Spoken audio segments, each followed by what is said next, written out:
maka jangan membanding-bandingkan, karena wujudmu wujud siapapun, mau tua muda, laki-laki perempuan, semuanya sama, yaitu wujud Nurullah dan Nur Muhammad,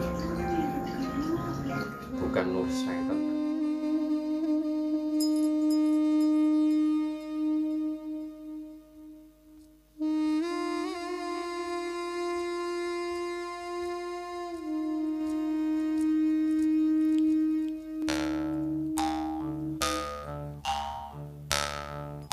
Assalamualaikum warahmatullahi wabarakatuh. Kali ini saya akan berbagi sebuah pengalaman, yaitu sedikit pemahaman mengenai olah laku spiritual.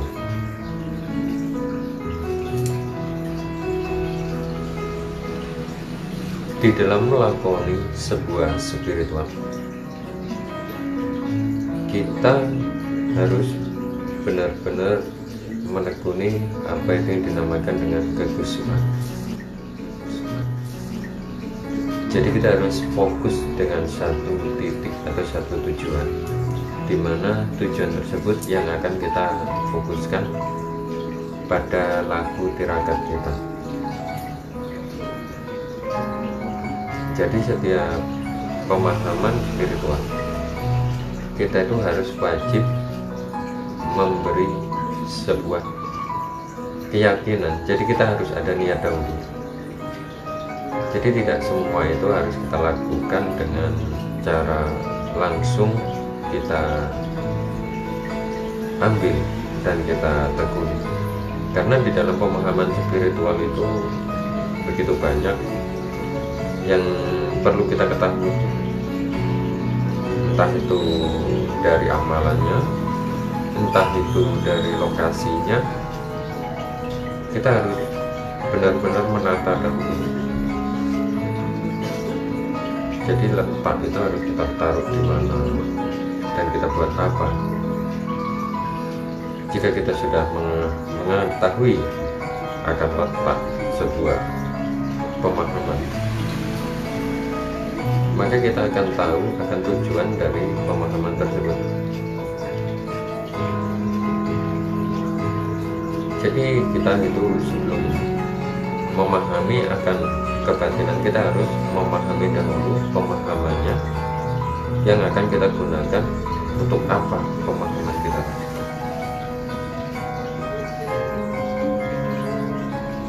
Karena setiap pemahaman dan yang berlaku tirakat itu,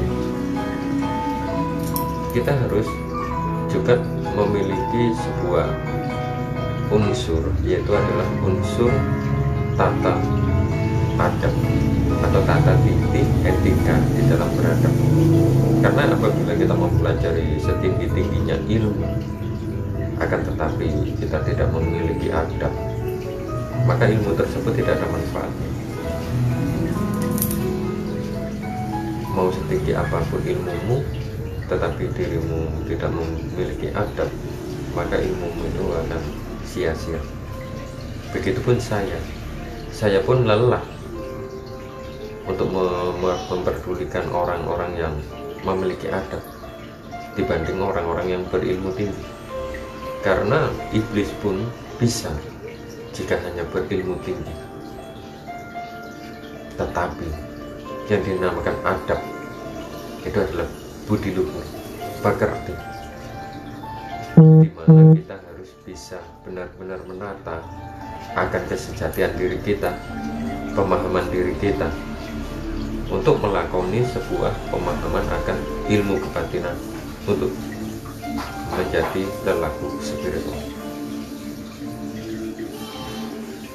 Di dalam lelaku spiritual, kita juga harus memiliki pemahaman yang dinamakan pemahaman ayat-ayat diri, yaitu ayat-ayat badan yang tak tertulis di dalam ayat-ayat atau kitab-kitab. Karena yang tertulis itu bisa saja membujuk akan pandangan dan lelaku kita.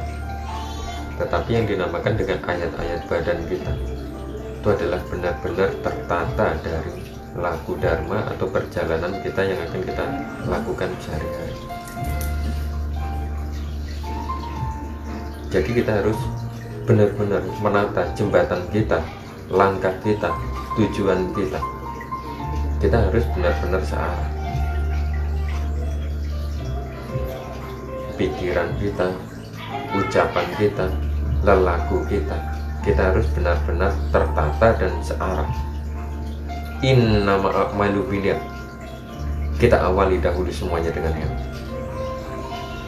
Jangan asal kamu langsung menuju dan memahami pemahaman tersebut tanpa didasari dengan adanya niat. Nanti apabila kamu terjatuh atau menyimpang, kamu sendiri nanti yang akan repot dan merugi. Seperti halnya kita memahami sebuah ilmu yang ditujukan untuk mencari kesejatian, tetapi kita tidak mengenal sejati kita itu siapa. Lalu ilmu-ilmu itu buat apa?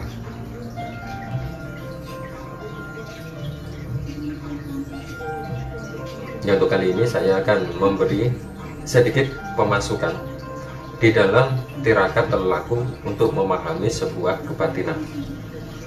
Di dalam memahami sebuah kebatinan, utamakan dahulu pemahaman akan dirimu. Kenali dahulu siapa dirimu.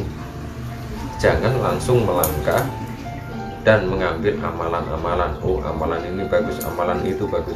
Semua amalan memang bagus, tetapi makna dan tujuan kamu itu sudah paham apa belum? Jika belum memahami, maka kamu langsung mengambil sebuah amalan, tetapi kamu tidak paham tujuan dan makna dari amalan tersebut. Walaupun kamu sudah bisa dan pasai, tetapi kamu tidak akan tahu tujuannya kemana. Itulah halnya yang dinamakan dengan sebuah pemahaman akan diri, yang mungkin di dalam keluarga besar Padepokan itu banyak sekali orang-orang yang masih memikirkan egonya sendiri, masih terpancing akan emosinya diri. Jika dirimu ingin dikenal orang baik atau ingin dikenal, itu simple sebenarnya. Tidak harus kita akan mempertinggi ego kita, tetapi kita harus bisa menghargai diri kita. Lalu bagaimana cara kita menghargai orang lain? Jika kita sudah bisa menghargai diri kita, maka orang lain pun akan menghargai kita. Kita tidak perlu untuk mencari nama yang lebih tinggi, karena sebuah nama itu akan datang sendiri tanpa harus kita cari. Jika kita berbuat baik, maka akan orang senang, dan orang itu menyenangi kita, maka nama kita akan tumbuh sendiri. Tidak perlu kita untuk memperkenalkan siapa kita dan menyombongkan diri kita.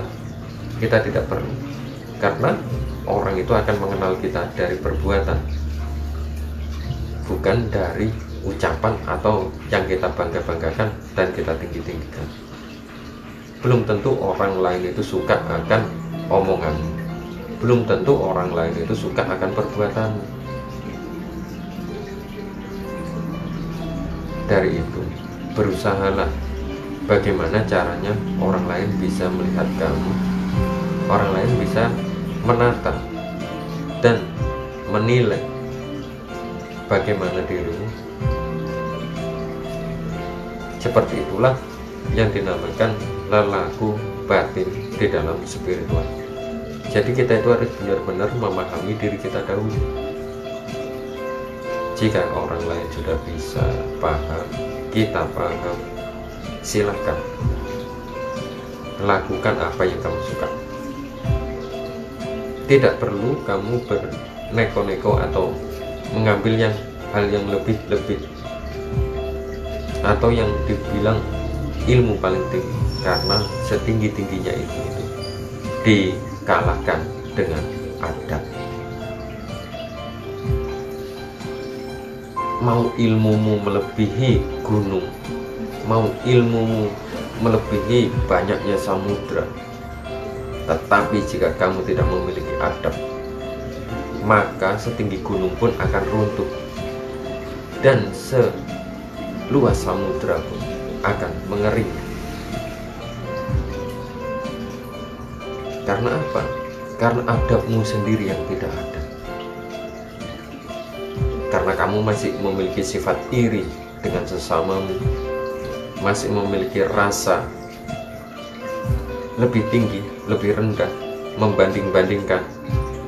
Jika kamu saja masih bisa membanding-bandingkan dengan sesamamu, lantas bagaimana dirimu terhadap orang lain, terhadap orang yang belum tentu kamu kenal, bahkan belum pernah ketemu dengan kamu, sedangkan dirimu saja dengan orang yang setiap hari berkumpul masih bisa iri, bahkan membanding-bandingkan.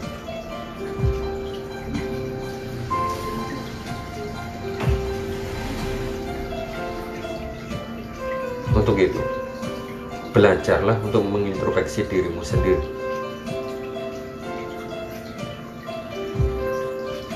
Jangan pernah mempertinggikan ego. Jangan pernah merasa dirimu itu lebih kuasa, bahkan lebih hebat. Tetapi kamu juga harus bisa menata dirimu sendiri.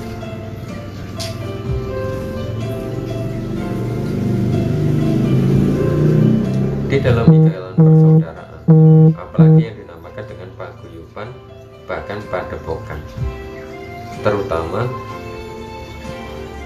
yang dinamakan dengan sajatining diri. Yang dinamakan sajatining diri itu kita adalah satu wadah, satu tempat, satu naungan.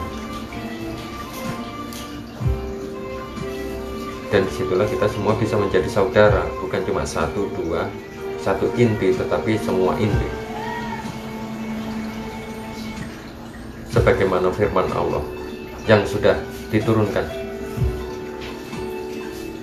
sebanyak-banyaknya bintang di langit, namun apabila bintang tersebut tertutup awan, maka siapakah yang akan nampak dahulu sebelum pancarnya memancarkan cahaya? Yaitulah bagaimana dirimu akan terpancar untuk memancarkan cahaya jika dirimu sendiri masih bisa memiliki sifat iri terhadap saudaramu, masih bisa memiliki rasa benci, kesombongan kepada sesama. Itu yang terlihat. Lantas bagaimana dirimu akan melihat orang yang belum kamu kenali, bahkan belum pernah berjumpa dengan diri?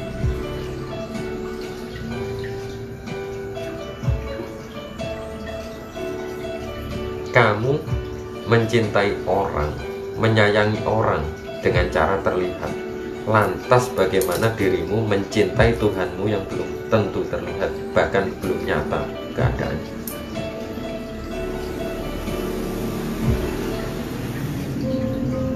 Maka jangan pernah membanding-bandingkan. Jangan pernah menilai buruk seseorang, karena semua itu adalah wujud zaman. Karena apa? Semua hal yang tercipta di dunia ini hanya ada dua, roh dan jasad. Mau laki, mau perempuan, semua hanya wujud roh dan jasad. Jika kamu membanding-bandingkan, mungkin jasadmu berbeda dengan dia, atau rohmu yang berbeda dengan dia. Dia dari Nurullah dan kamu dari Nur Syaitan. Dia dari Nur Muhammad dan kamu dari Nur Qolis.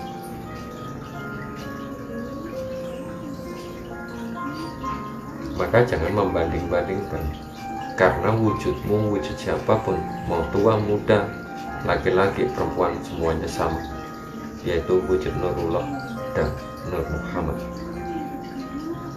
bukan Nur Syaitan dan Nur Qolis, tetapi Nurullah dan Muhammad. Ya, itulah tadi sedikit penjelasan tentang kebatinan.